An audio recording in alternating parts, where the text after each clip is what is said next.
Hace pocos días, el mundo científico dio a conocer una noticia que podría dar respuesta a muchas preguntas relacionadas con el origen del universo, que radicarían en la existencia de una partícula divina. Pero partamos por lo principal. ¿Qué es esta partícula y para qué sirve? Este elemento, también conocido como la partícula de Dios, es una partícula invisible que sirve de base para la física moderna y ayudaría a explicar el origen de la masa. Si la llegasen a descubrir, permitiría aclarar muchos misterios del universo, sobre todo del origen de este.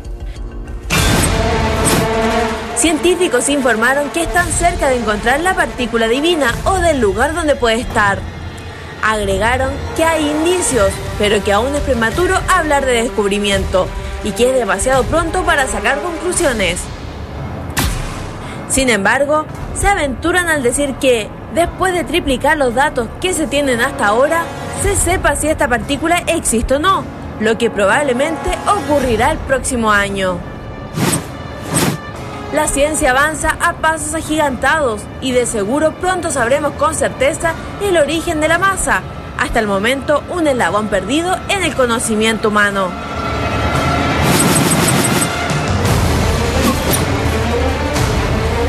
¿Por qué esto es trascendental? A ver, le voy a tratar de hacer el ejemplo más aterrizado para que usted me comprenda en la casa.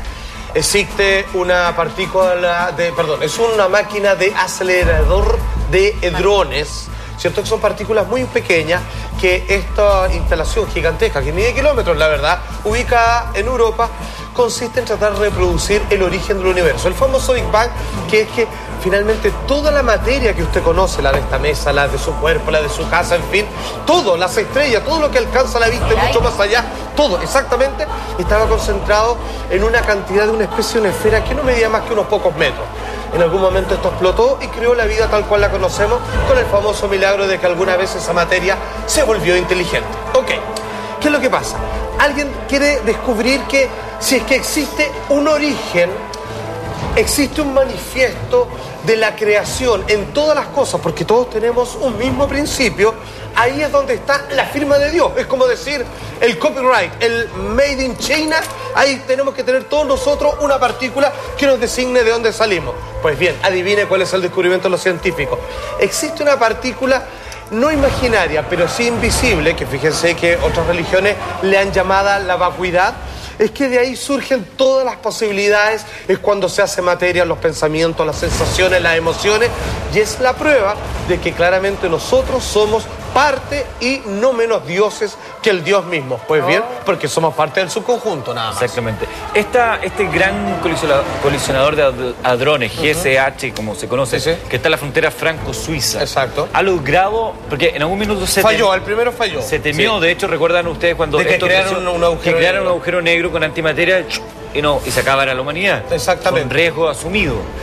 Que en teoría ha podido ocurrir, pero decían los científicos que en la práctica era muy difícil. Claro. Otro lado, ahora que es curioso, porque solamente por el hecho de haber una probabilidad yo no lo hubiera hecho, pero igual se ha seguido investigando y han logrado sacar varias conclusiones. Y tú mencionas recién que existe algo que existe pero es invisible. Algunos dirán, bueno, pero hay que ver para creer. Es inmaterial. Hay muchas cosas que existen y que no se ven. Claro, fíjate que la física cuántica descubrió no hace mucho una cosa maravillosa, que esto es casi mágico y es de frentón de característica espiritual.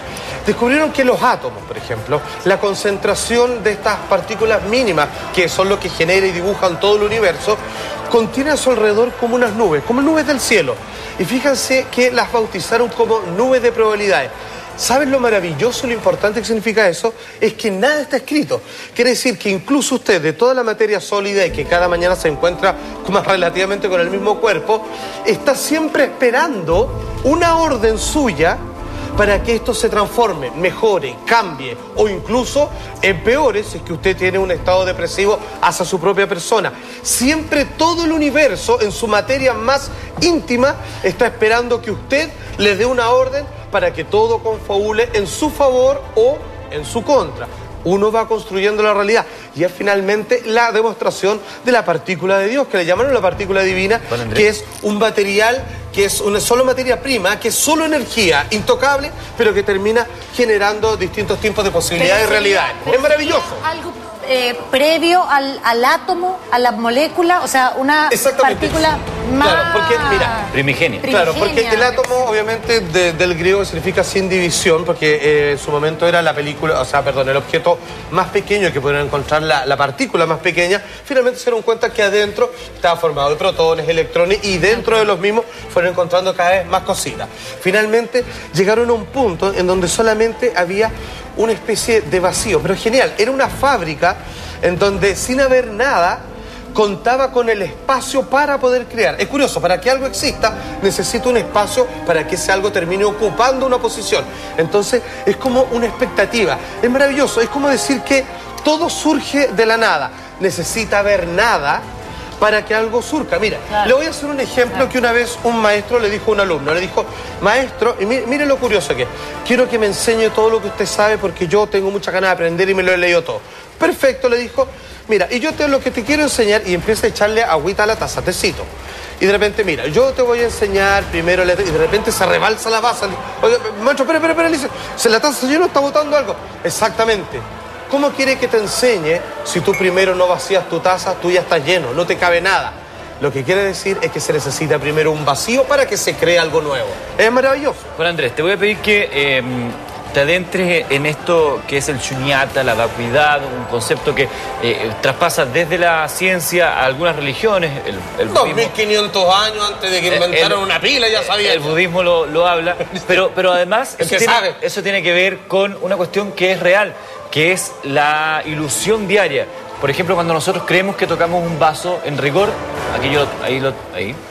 Yo en rigor no estoy tomando nada porque los átomos que componen la materia de mi piel, la materia de mis manos y la materia del vaso jamás se tocan. Por supuesto, hay un rechazo. De hecho, uno puede tocar las cosas. O más bien dicho, lo más cerca yo no que puedo atravesar con un dedo esta mesa porque existe una repulsión de carga de electricidad. O sea, hay una fuerza, como un campo de fuerza que me impide atravesarlo. Si es que yo vibrara a la misma frecuencia que esto, podría meterme y poder pasar un dedo para el otro lado. Se confundirían. Claro, porque yo, como dice bien Eduardo, yo nunca puedo tocar nada.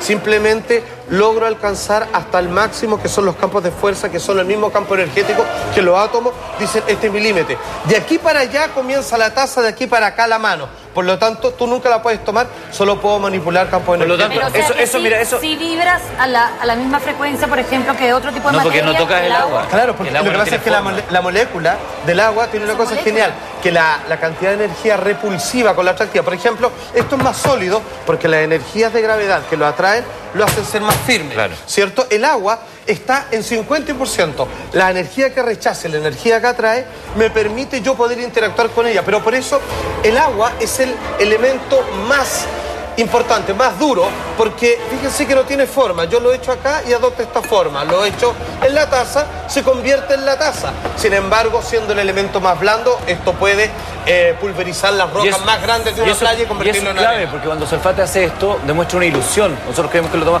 y una ilusión es lo que demuestra que toda la realidad es una ilusión. Es, por supuesto, es una manifestación que solo está interpretada por tus sensaciones. De hecho, tú no ves las cosas, lo que tú estás viendo es la luz que refracta en las cosas. De hecho, por ejemplo, esta camiseta de los grandes y más que merecidos ganadores de la Universidad de Chile es todos los colores menos el azul. Porque los átomos, con lo que está hecho esto, agarra la frecuencia espectral de radiación, de color de luz, y rechaza el azul. Y es azul porque es el único color que no es. ¿Cachai? Es bastante, suena complicado, pero las cosas son precisamente porque son opuestos. Entonces nuestras percepciones las perciben y terminan tomando este lindo sueño como que es la verdad única y una sola realidad y un solo discurso. Pero en realidad todo un sueño. Lo más importante que tienen que entender es que todo esto es lo más fundamental. Está esperando su orden. Todo está esperando así cada vez que usted, su casa, todo está diciendo ya, pues, ¿qué quiere que haga? Entonces yo digo, quiero todos los días, comienzo a alimentar, digo, quiero que esto sea más armonioso, quiero que sea así, quiero que seas mi refugio. Y las cosas comienzan a convertirse. Dicen, ok, me voy a demorar un poquito porque hace rato que venía haciendo otra cosa, pero ya se empieza a reprogramar y finalmente de la nada, de ese impulso emocional, terminan convirtiéndose las cosas. ¿Cachai? ¿Por qué tiene tanta trascendencia esto de la partícula de Dios? ¿Por qué es tan noticioso? Mira, es noticioso. Y también sabemos tan poco de esto. Fíjate, porque se rompe definitivamente esto, la barrera de lo espiritual con la ciencia.